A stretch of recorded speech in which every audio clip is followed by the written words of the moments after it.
ఏంటిది అది? ఐప్యాడానా? ఎంజాయ్ పండుగ వేసుకో. సో వచ్చిందా మొత్తానికి నీకు కోరుకున్నది? మగం చూపి ఎంజాయ్. నమస్తే, welcome back to my channel. బాగున్నారా మీరందరూ? నేనైతే చాలా బాగున్నానండి. సాయంత్రం పూట డిన్నర్ తర్వాత మేము డిన్నర్ ఫ్యామిలీ అంతా కూడా చాలా ఎర్లీగా చేస్తూ ఉంటాము. బాబు ఒక్కడే కాస్త లేటుగా ఒక 6:37 మధ్యలో చేస్తూ ఉంటాడు. వాడు జిమ్కి వెళ్ళేసి వస్తూ ఉంటాడనమాట. ఇక డిన్నర్ తర్వాత ఒక రౌండ్ వాకింగ్కి వెళ్ళడం కూడా ఇష్టపడుతూ ఉంటాను. కొన్నిసార్లు నేను మా హస్బెండ్ కలిసి వెళ్తాము, కొన్నిసార్లు నేను ఒక్కదాన్నే వెళ్ళేసి వస్తూ ఉంటానన్నమాట. ఆ క్రమంలోనే ఏదైతే ఆన్లైన్లో ఆర్డర్ పెట్టానో పిల్లల కోసం, ఇక ఒక్కడొక్కడిగా సామాన్లు రావడం మొదలుపెట్టాయి. ఇక మా పాప తను కోరుకున్నది ఇంటికి వచ్చేసింది అని చాలా హ్యాపీగా ఫీల్ అవుతూ ఉంది. ఇవన్నీ మెమరీస్ కదా అండి. వాళ్ళ ప్రతి సంతోషాన్ని అలా రికార్డ్ చేయబుద్ధి అవుతూ ఉంటుందన్నమాట. ఇక ఇక్కడ వచ్చేసి రేపటికి మొత్తం ప్రెప్ అంటే A to Z kitchen clean చేసుకుంటే ప్రొద్దున్నే అన్ని పనులు చేయబుద్ధి అవుతూ ఉంటాయన్నమాట. అమెరికాలో ఉండే చాలా వరకు ఒక 85% మెజారిటీకి ఆడైనా మొగైనా వాళ్ళ పనులు వాళ్ళే చేసుకోవడం అలవాటు పడిపోయి ఉంటారనమాట. ఇక్కడ ఎలాంటి హెల్పర్స్ ఉండరు, ఎలాంటి మెయిడ్స్ ఉండరు. ఉన్న వాళ్ళ టైమింగ్స్ చాలా డిఫరెంట్గా ఉంటుందన్నమాట. ఇక ఎవరి కోసం ఎలాంటి వెయిటింగ్ లేదు కాబట్టి నెక్స్ట్ డేకి అన్నీ రెడీగా పెట్టుకోవడం మాత్రం చాలా చాలా ఇంపార్టెంట్ అనమాట.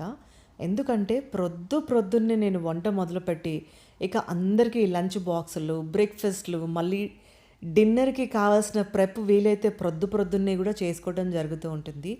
ఇన్ని పనులు చాలా ప్లాన్డ్గా చేసుకుంటానండి. కొన్నిసార్లు బద్దకిస్తూ ఉంటానన్నమాట. కానీ ఈ మాత్రం ప్రెప్, ఈ మాత్రం ప్లాన్ నెక్స్ట్ డేకి లేకపోతే ప్రొద్దున్నే ఏం చేయాలో అస్సలు అర్థం కాదు. ఇది నా ఒక్క సమస్య కాదు, అమెరికాలో ఉన్న ప్రతి ఒక్కరూ నాకు తెలిసి ఇలానే చేసి పెట్టుకుంటారని నేను అనుకుంటూ ఉంటాను. నేనేం స్పెషల్ కాదు. ఎందుకంటే ఈ వీక్ డేస్ నుంచి వీకెండ్ వరకు ఎంత బిజీగా ఉంటారో అందరికీ అన్నీ మళ్ళీ హెల్త్ని దృష్టిలో పెట్టుకొని ఇన్ని పనులు చేయాలి అని అనుకున్నప్పుడు చాలా పని ఉంటుంది. ఇక అమెరికాలో దేనికి దానికి మిషన్లు ఉన్నాయి కదా, ఇలా స్విచ్ చేస్తే నడుస్తాయని అనుకుంటే పొరపాటండి.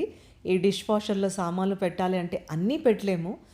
ఏదైతే గ్రీజ్ ఉండవో అవి మాత్రమే అవి క్లీన్ చేస్తాయి. ఇక పెద్ద పెద్ద సామాన్లు, గ్రీజ్ ఉన్న సామాన్లు అయితే చేతితో కడిగేసి పక్కన పెట్టడం కూడా జరుగుతూ ఉంటుంది. సో మొత్తానికైతే కిచెన్ని ఇలా చెమ్కాయించడం కూడా జరిగింది. తోమాల్సినవన్నీ తోమి పైన పెట్టేశాను, డిష్ వాషర్లో పెట్టాల్సినవి డిష్ వాషర్లో పెట్టడం జరిగింది. సాయంత్రం 7కి లోపల అంతా క్లీనప్ చేసేసుకొని కాసేపు రెస్ట్ తీసుకోవచ్చు, ఇక ఏ పని లేదు అనుకునే లోపల ఏదో ఒక పని అయితే ఉండనే ఉంటుందండి. అక్కడ మోన్ చూడండి, విండోల నుంచి అలా వస్తుందో లోపలికి. ఎంత బాగా అనిపిస్తుందో ఆ ఫీలింగ్ అయితే, చాలా చాలా ప్లెజెంట్ అనిపిస్తుంది.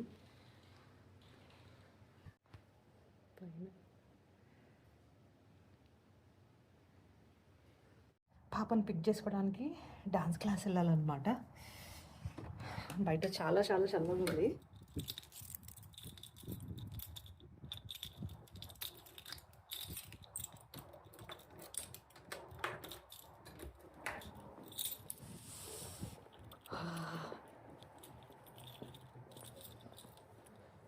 వెదర్ సూపర్ ఉంది. ఈరోజే కాస్త పర్లేదు. అదిగోండి పైన చందమామ కనిపిస్తున్నారా, ఎంత బాగా అనిపిస్తుందో. రేపు పున్నమి, ఫుల్ మూన్ చందమామ.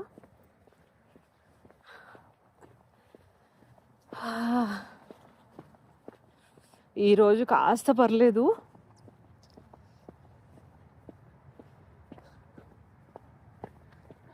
చలికాలంలో పున్నమి చంద్రుడు ఎంత అందంగా అనిపిస్తాడో రికార్డ్ చేసి వస్తున్న వీడియోలో.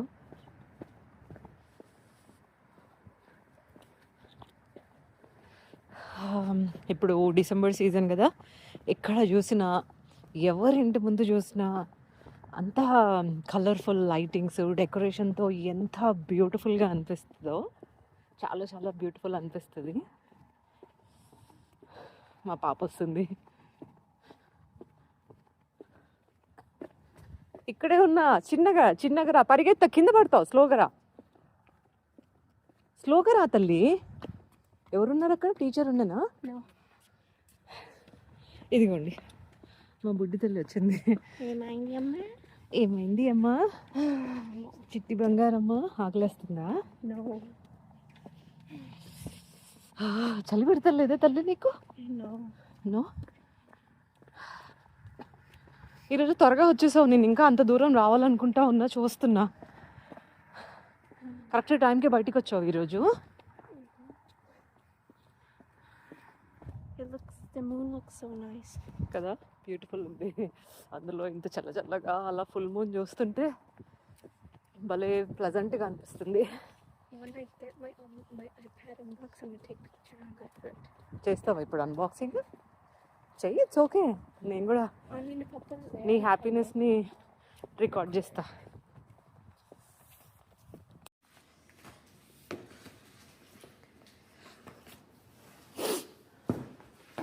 కూర్చోండి చేయి.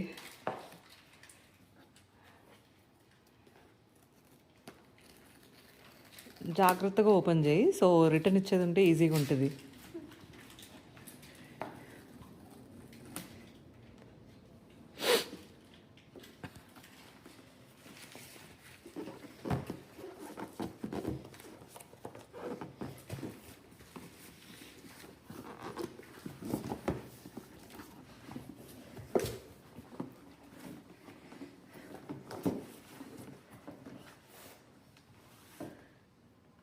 ఓఫో,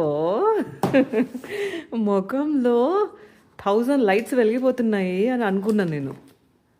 సింగిల్ బల్బ్ వెలుగుతుంది అంతే. డే తీసుకొచ్చేసాను రా, చెల్లి వచ్చేసింది ఇంటికి. ఓఫో, ఇక్కడితే బొట్టు పెట్టొస్తా. wait, should I take this off? ఉండని, పైన బొట్టు పెట్టొస్తుంది. రేపు ఓపెన్ చేయాల్సింది, రేపు పున్నమి కదా. But it's no, it's okay, ఉండండి. మన ఛానల్ చూస్తున్న వ్యూవర్స్ అందరికీ ఒక క్వశ్చన్ అండి. మీలో ఎంతమంది కొత్త వస్తువులు ఇప్పటికీ దేవుడి దగ్గర బొట్లు పెట్టి వాడుతూ ఉంటారు? కామెంట్ చేయండి.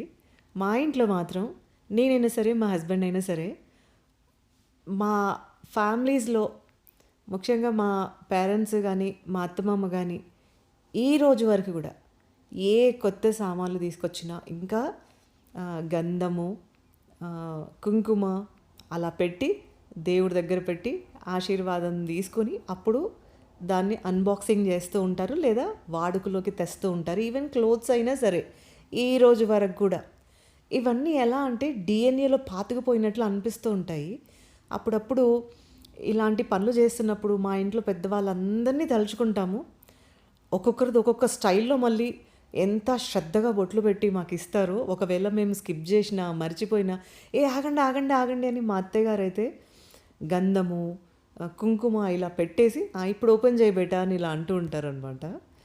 ఇలాంటి ప్రతి చిన్న చిన్న విషయాలలో పెద్దవాళ్ళని గుర్తు చేసుకోవటము, వాళ్ళ పనులు మాకు అలవాటైన తర్వాత మా పిల్లలు ఇప్పుడు మమ్మల్ని అడుగుతూ ఉంటే ఎందుకు బొట్లు పెడతారమ్మా అని కొన్ని సందర్భాల్లో నవ్వుకుంటాము. కొన్ని సందర్భాల్లో మా పెద్దవాళ్ళని ఇలా తాతయ్య నానమ్మ చేసేవారు, ఇలా అమ్మమ్మ చేసేవాళ్ళు, అమ్మమ్మ తాతయ్య చేసేవాళ్ళు, ఇలా చెప్పుకుంటూ ఉంటామన్నమాట. హ్యాపీనెస్ అండి ఇది కూడా. ఇవన్నీ మెమరీస్ అంతే. అలా ప్రతి సందర్భాల్లో వాళ్ళని కూడా గుర్తు చేసుకుంటూ ఉంటామని మంచిగా అనిపిస్తుంటుంది. మా పాప ఆనందం చూసి మా హస్బెండ్ ఒకటే మురిసిపోతూ ఉన్నారు. ఇక ఆయన మనసులో బటర్ఫ్లైస్ ఎగురుతూ ఉన్నాయి అన్నమాట. ఆయన పెద్దగా ఎక్స్ప్రెస్ చేయరు, కానీ పిల్లలు అడిగింది ఇప్పించినా, వాళ్ళకి నచ్చిన ఫుడ్ తెచ్చినా వాళ్ళకి దగ్గరుండి తినిపించడము, లేదా వాళ్ళతో నోట్లో ముద్దులు పెట్టించుకోవడము, ఇక వాళ్ళని అలా చూస్తూ వాళ్ళు చెప్పే మాటలు, వాళ్ళు నవ్వుతూ ఉన్నప్పుడు అలా మైండ్లో క్యాప్చర్ చేసుకుంటూ ఉంటారు. ఇన్ని సంవత్సరాలు ఆయనతో ఉన్నాను కాబట్టి ఆయన ఎలా రియాక్ట్ అవుతారు, ఎలా ఆనందపడతారు పిల్లల్ని చూసి అనే విషయాలు నాకు అర్థమవుతూ ఉంటాయి. ప్రతి పేరెంట్ డిఫరెంట్, ప్రతి కిడ్ డిఫరెంట్ అండి. వాళ్ళు అడిగినప్పుడు ఇవ్వగలిగే శక్తి సామర్థ్యాలు ఇచ్చిన ఆ భగవంతుడి బ్లెస్సింగ్స్ ఎప్పుడూ మర్చిపోను. ఎంతే హార్డ్ వర్క్ చేయాలి, ఎంతే కృషి చేయాలి వాళ్ళ కోసము, మా పేరెంట్స్ కోసము అని అలా అనిపిస్తూ ఉంటుంది. యూట్యూబ్ అనేది నా చిన్నప్పటి నుంచి ఉంటే ఎంత బాగుండేది. మా అమ్మ, నాన్న, నా తోడు పుట్టిన వాళ్ళు, నా కజిన్స్, నా పెద్ద ఫ్యామిలీ, నాకిష్టమైన అమ్మమ్మ, ఎన్నో అందమైన అనుభవాలన్నీ క్యాప్చర్ చేస్తూ ఉండేదాన్నేమో. ఎన్నో ఉండేటివేమో.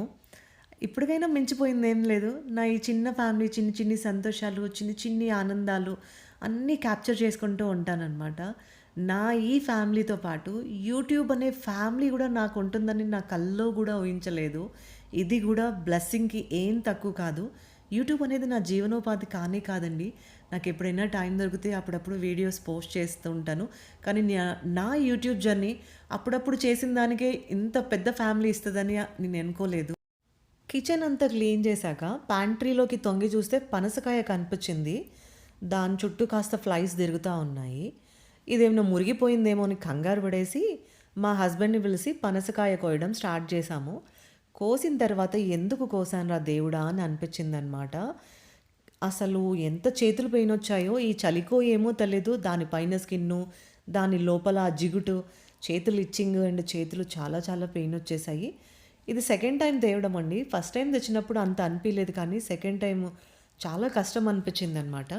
ఈ పనసకాయ డాలర్స్లో చెప్పాలి అంటే ఇంచుమించు ఒక $10కి వచ్చిందనమాట. అండ్ రూపీస్లో చెప్పాలి అంటే ఆల్మోస్ట్ ఒక ₹1000 ఉన్నది ఇది. కానీ బయట అమ్ముతూ ఉంటారు చూసారా, వారి దగ్గర వారు ₹1 అన్నారనుకోండి, ₹2 ఇచ్చి కొనుక్కోవాలని అనిపించింది. అలా కొన్నా కూడా వాళ్ళకేం తక్కువే ఇచ్చినట్లు అని అనిపించింది. పనసకాయ కోయడము, పనస తొనలు తీయడము ఇదంతా చాలా హార్డ్ వర్క్ అండి.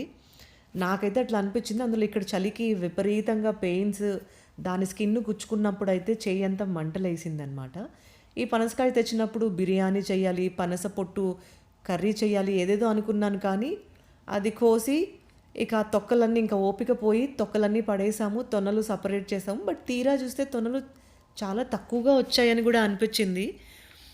అమెరికాలో పనసకాయ చాలా చక్కగా దొరుకుతూ ఉంటుంది. సమ్మర్లో, వింటర్లో, అందులో ఈ సీజన్లో అయితే చాలా ఎక్కువగా దొరుకుతూ ఉంటుందన్నమాట. కానీ ఏదైతే ఆ తెల్ల పాలు ఉంటాయో పనసకాయలు అంటే స్లైమీగా చేతికి అంటుకొని వదలడానికి చాలా టైం పట్టింది. నేను మర్చిపోయి నూనె రాసుకోకుండా చేతులు అలానే పెట్టి తీసానన్నమాట ఫస్ట్. ఇక ఆ పాలన్నీ తగిలేసి జిగుటు జిగుటుగా ఉండి చెయ్యంతా ఇరిటేషన్ వచ్చిందనమాట. మళ్ళీ చేతికంతా నూనె రాసుకొని ఆ తొనలన్నీ సపరేట్ చేయడం స్టార్ట్ చేశాము. తొనలు తీయడం ఒక ఎత్తు అయితే, ఆ తొనల్లో గింజలు తీయటం మరొక పని అనిపించింది. దేవుడా, ఇంకోసారి మాత్రం పనసకాయ తీసుకురావద్దు, తొనలు తీసుకొస్తే చాలు అని కూడా ఒక పాఠం అయితే నేర్చుకున్నానండి. సో ఎంత మెస్ అయిందనమాట. ఈజీగా ఒక 1 hour to 45 minutes to 1 hour అయితే పట్టిందనమాట. సో ఇవండి ఈరోజు కబుర్లు. మరికొన్ని విశేషాలతో మరొక వీడియోలో కలుసుకుందాం. Thank you for watching.